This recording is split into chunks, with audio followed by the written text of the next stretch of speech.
Hello, friends. Today I will tell you a scary story that happened to me when I was traveling for work. It all started very stupidly. I was staying at the Grewell Suites. It was a business trip. Just one night, the ice machine on my floor was out of order, so I decided to get ice from the floor below. The steel walls were faded. The floor was rickety. And that old-style elevator button, the one that you have to push in hard. There were no floor numbers. We removed that elevator from service 2 years ago. I laughed nervously, but she didn't smile. She just checked me out and handed me the receipt. And instead of today's date, it said final check-in, level -6. Thank you for your attention. Please like and subscribe. See you soon. Bye.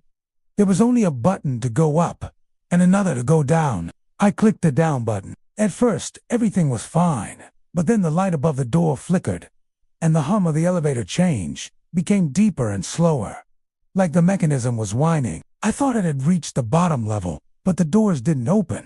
It just kept going down. It was totally silent outside. There was no music, no voices, just the low mechanical grinding and that flickering light above. Then I pressed the emergency stop button, but nothing happened.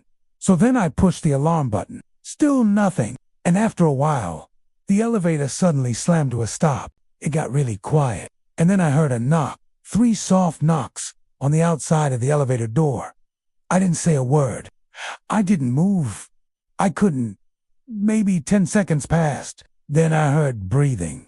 It wasn't loud, just a slow, steady breath. Someone seemed to be standing right outside the door, pressing against it. And then I heard a voice, deep and gravelly. "You shouldn't be down here." I wanted to scream, but no sound came out. Then the door started opening, but not like normal. It split apart. The metal screamed. It was as if someone was pulling it open from the outside. I had to use the service elevator because the regular elevator was out of order. Pitch black, just a single light bulb flickering in the distance. And under it sat a desk. And at the desk sat a man or something shaped like a man wearing a hotel concierge uniform. His skin looked wet, like it had been soaked. He was staring at me, but I never saw his eyes. Then he said my name, my full name, first, middle, and last. And then he added the date I was born. He held up a clipboard and asked, "Will you be checking in permanently?"